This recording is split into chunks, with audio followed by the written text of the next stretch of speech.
Welcome back to Conversations with Chris. And Crystal. And today it's time for our second Quarterly Life Reflections for 2024. Okay, yes, absolutely. So what is our first question that we wanted to dive into? What was your greatest lesson learned? Okay. Well, I've been working on losing weight and finding out about overeating. How easy it is to overeat, and I tend to eat emotionally.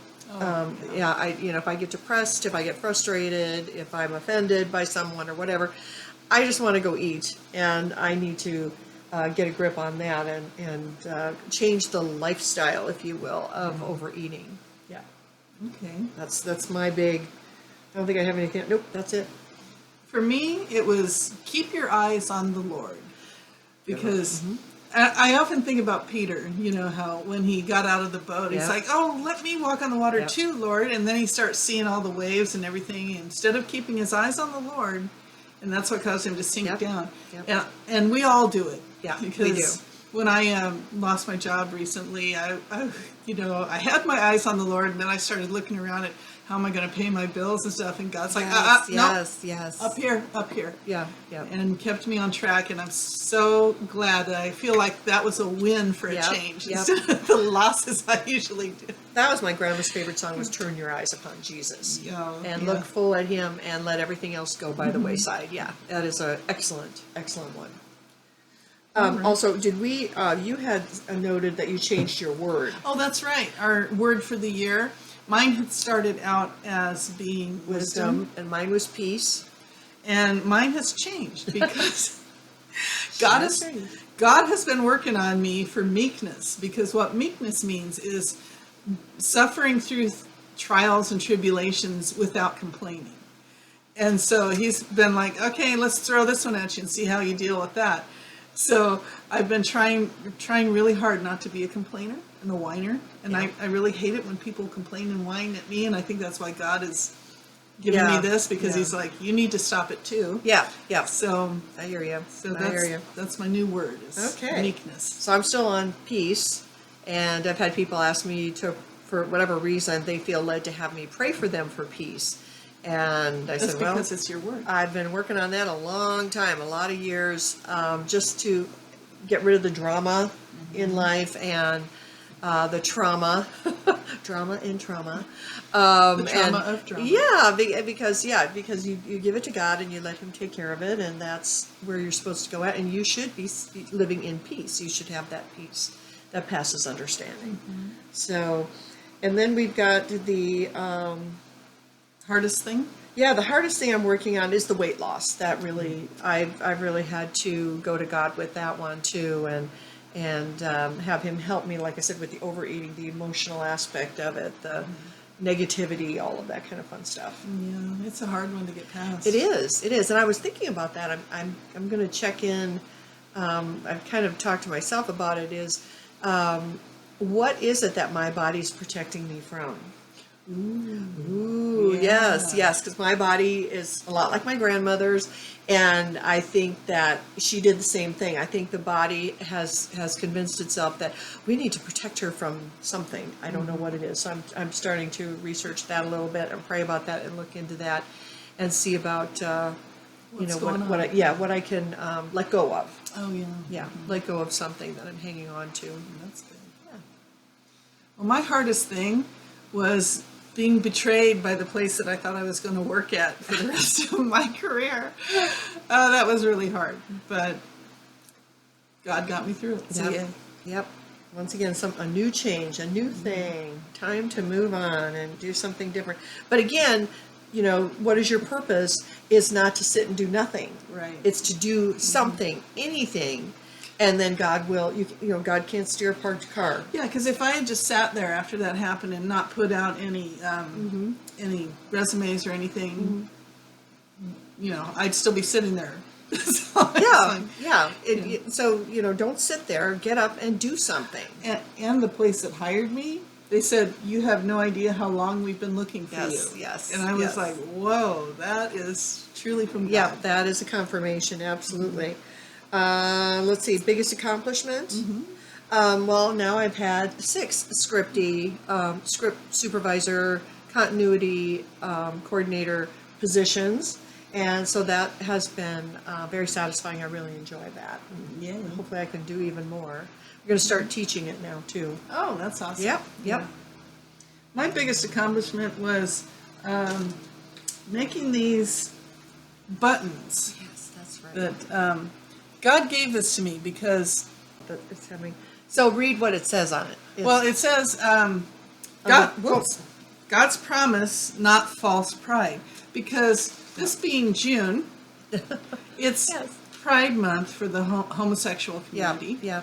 And the rainbow is for everybody. It's Yeah. not just for the homosexuals. And that's Yeah. what makes me mad. And I won't call them gays because gay is a word that means happy and joyful. And Yeah. they've culturally appropriated that and the rainbow. And that makes me mad because Yeah. the rainbow is for everybody. It's God's promise in Genesis. Yeah. And so I'm taking a stand. I was thinking about that. I was thinking about the fact that it's God's promise. And I actually saw something online. There was this beautiful rainbow picture, a regular rainbow picture. But then on the side, they had written that we want everybody to agree with us. In agreement. And actually, the rainbow didn't represent that. The rainbow is what surrounds God in heaven. And it also is his promise that he would not destroy the earth by water again. Yeah. And another thing that I found, little sidetrack here, but you know how it says in Revelations how there's a rainbow made of emerald around the stone? Yes. I always used to think, well, it's all green. Yeah. Emeralds are green. But I saw this video on YouTube recently where they talked about how there's these certain stones, and every one of the stones that they mentioned were the same ones that were mentioned in the Bible that talk about how they're rainbows made of them. And I was like, whoa, and emerald, of course, was one of them. Right. So I thought it's certain light frequencies where that happens. Sure. It's like, you can't deny God's existence when you see things like that. Yeah, no, you can't. No, that's absolutely true. And I couldn't agree with we want everybody to agree with us. Yeah. And it's like, well then, what do you know about God? Because that's his thing. Rainbows are his thing. And always have been, always will be. So, all right, so where were we? Oh, that was your biggest accomplishment. Yeah, those buttons. Getting that word out of... And that's the other thing, because this not false pride part, God gave me that, because it's like it didn't even occur to me about Pride Month, false pride, until he put it in my head, and it was like, wow, that is really profound. That's deep. That's deep, because that's true. And I remember reading that when you showed it to me too. The false pride. I thought, wow, that is so good. Yeah, that is exactly right. It right is false. from God. Yeah. Okay. So Favorite memory? I had the blessed experience to meet an actor, Sean Dillingham. Oh, that's cool. Yeah, that was really fun. Worked on a set with him as a scriptie, and I had asked him, when I first heard about him, they were listing all of the shows that he has been on, and they actually ran out of time and said, okay, that's enough. You know that he's doing a lot. Okay. He has a class in Scottsdale, which I have yet to get my body to, in improv, and also he also helps with people, helping you to create whatever it is you're going to use to audition, all of that. He helps you with all of those things, right? All of those things. And so there's different classes for different things. But he was on set, and he was so gracious and so kind and just the nicest person. We were out in the foothills of Estrella Mountain on the west side of Phoenix, and waiting for dark. Hello. We got there early in the morning to stand and... No, we didn't. We got there in the afternoon. I was going to say. Yeah, we got there in the afternoon waiting for dark. Well, I didn't know we were going to wait for dark. Yeah, I had no idea that's what we were doing. But I mean, if it was early in the morning, that would really that would have really been bad. And so he and I were just kind of hanging out because we're waiting for dark. And the camera guys are all set up, the lights are all ready. I'm ready. And there we sit waiting for the dark. Now the problem with the mountains is, as because we're in the west side, the sun was coming down over the mountains, and it comes when it goes behind the mountain. It's like bright daylight. above the mountain. On the other side, heading east, it's black. Yeah. And the guy said, okay, as soon as we can get it to look like that, then we're ready to go. I was like, oh my goodness. So I asked Sean, I said, does this happen all the time? Because I'm relatively new to this. And he said, you know who I am. And I think he's in Call Saul, the series. Oh, yeah. Yeah, and he said he got called to the set 8:15 a.m. He said, now that's pretty specific. You would think 8:15. Okay, all right. So he goes at 8 a.m. He's not on the set till 4 p.m. So he said, yes, Crystal, this is how it works. And how long has the motion picture and television industry been in business, and they haven't gotten it together I yet? know, and the hard part for me is the budget. Where does your budget goes right out the window? Yeah, you're paying him for all day when you just need him at 4 o'clock. That's insane. I know, it's just craziness. So a lot of things go wrong. But I think with SAG and stuff, Yeah, they have to. they probably They have a certain pay them amount a of time. day's Yeah, wages, yeah. whether they're there for a day or Yeah, not. that could So be. That could be. So they probably That could figured, be. well, we'll I just don't make know. you sit there then. And suffer. Yeah. And on the sets that we've been on, just watching these people, oh, we got the wrong light. Let's go get another light. Who's got that light? Where are we going to put it? How are we going to, mount it? How are we, all this kind of stuff. And there you sit. And then we've got, the sound guy. Well, now we don't have the sound quite right. Something went wrong. Something got disconnected. We got to figure out where to connect it. And so you sit around. And then, it just goes on and on and on. I don't know how these actors do it. They've got to be just like this, waiting for people to get things in place, get it together. I don't know. I guess we have to use other bodies and keep the actors away to, till we get it so that you can, okay, come on stage, do your line, get out.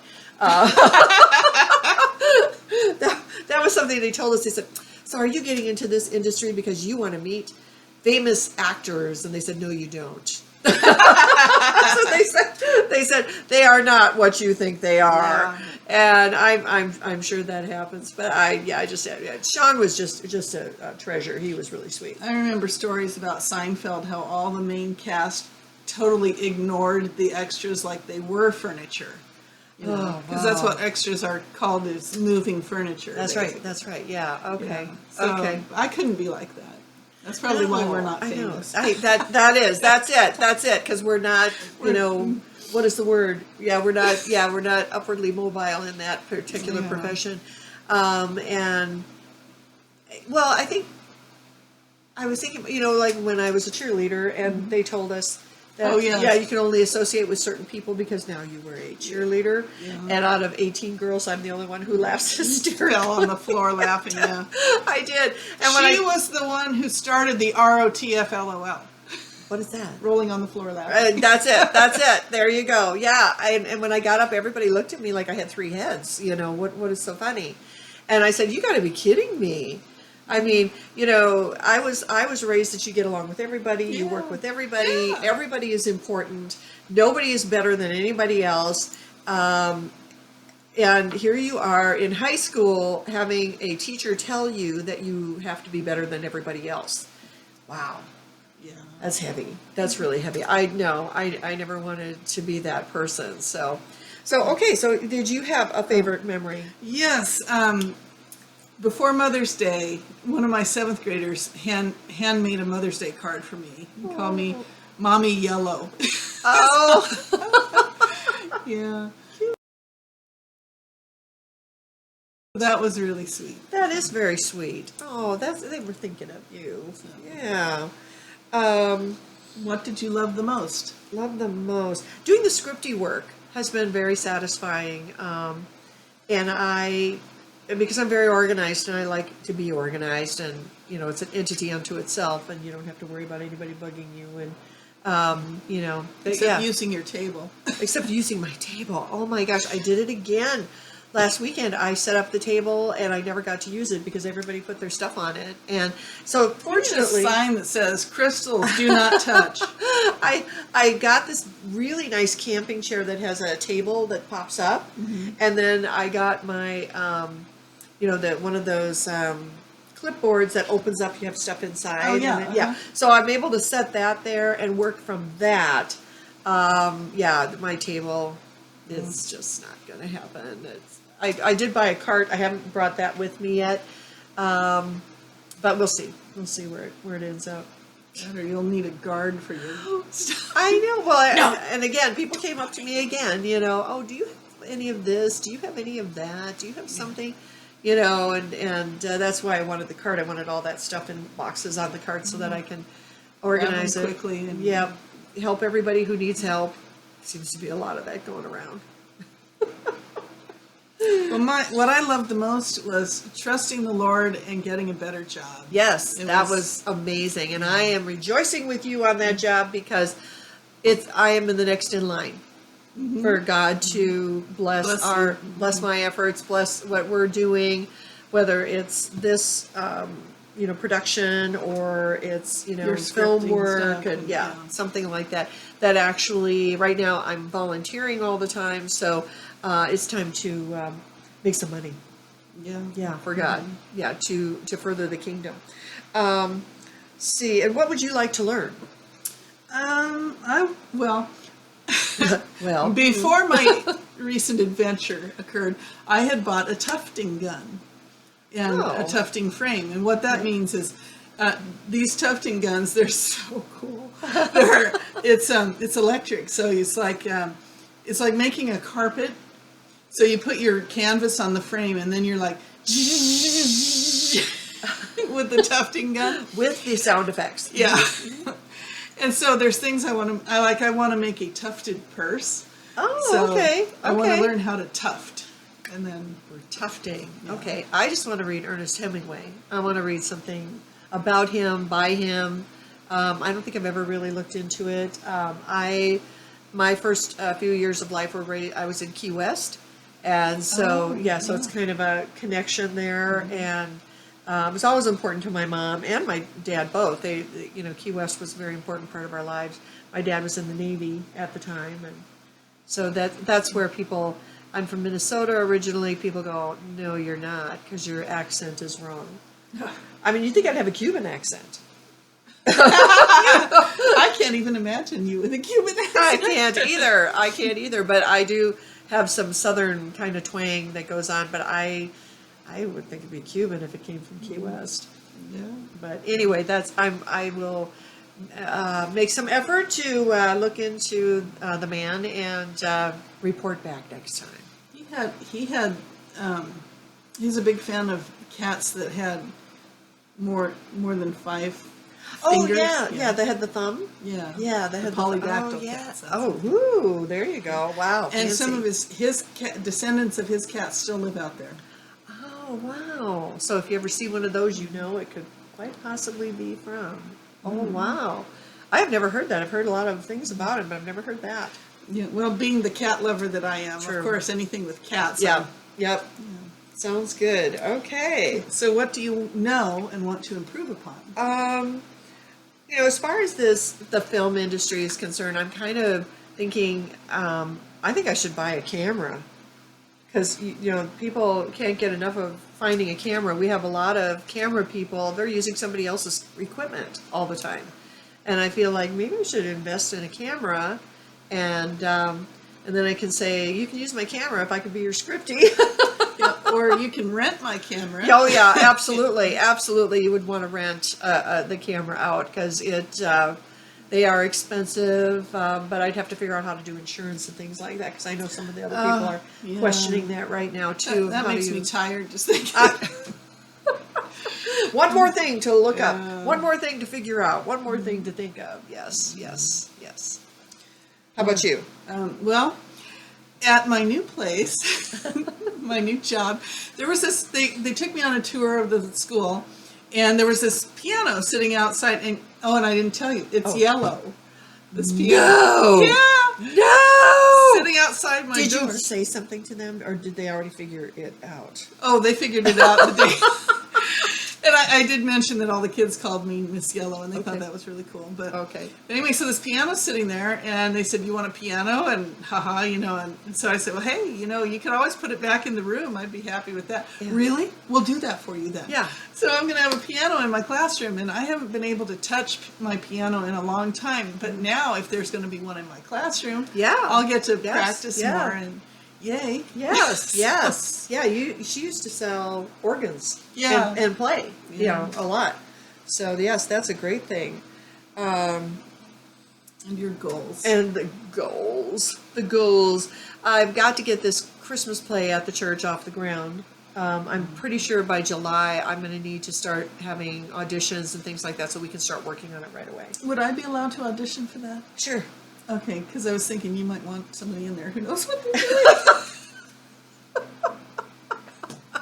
Oh, that's so good. You can follow directions. Well, the one thing that happened, we had people who had never been on stage before last year, and she came to help, and there were people who were out of town, on vacation, whatever, and, That lack of commitment. yeah, so we needed somebody there to read the parts, and she did, and the strength, when you have somebody on stage that's stronger than you, for me, I mean, personally, I just think it's helpful to have that. It encourages you to be better at what you're doing on I stage. always thought so too. Even if you've never done anything before, that's okay. You can play yourself. I'm fine with that, but just a little more animated. Yeah. But it helps if you have somebody around who's stronger, who is quick. The timing is there. The lines are clicking and all this kind of thing, and that helps the other people for their lines to click and to go forward. So yes, so absolutely. Yes, in fact, I think we got, so far the place that I've got a couple of mom positions there, and then we have some children that are available to us to play the kids. So we'll see what happens. What? I can't play one of the kids. You're too tall. Oh yeah, it's my height. It's a curse. It is. I mean, I was 18 playing a 9-year-old one of my years. So what can I say? Okay, so what have you got? Well, my goal is to finish the book that I started on Sunday, because I felt so, in tune with the Lord that on Sunday. In fact, the message that Pastor Bob was preaching, it seemed like it was right for me, right on that day too. And he, like 2 weeks before that, he preached right at me too. Yep. And I was just like, this is so awesome. And so I started writing, and I scribbled out 4 pages, and I was just like so in the zone. Yes, And so yes. that's my goal, is to finish that book. So I'll have another. So what's it about? Or can you not tell us yet? Sure I can. Oh, yes, you can, because she's written it all down. It's called In God's Hands, and I Okay. had that title for a while now. Okay. But now I'm starting to get into that. See, And, there is another example of commitment. You came up with a title, and down the road, who knows how far, it could be a year or 2 or a month or whatever, it will come to you, and you want to be prepared. You want to be available for it. and that's another thing that you guys don't know. She knows. But I was asked to speak to a ladies group about my book book Chosen, that I've shown you guys before. And so hopefully I'll get to drag her with me, so I don't have to drive all the way out there by myself. But We ladies stick together. We Yeah. really do. But yeah, so that's kind of how this started. Was I was thinking, what am I going to talk to them about? And I was thinking, how about starting out with, how is your faith? Do you have a real one-on-one relationship with God, or Yes. is he just your fire insurance policy? Because he was my fire insurance policy for a long time.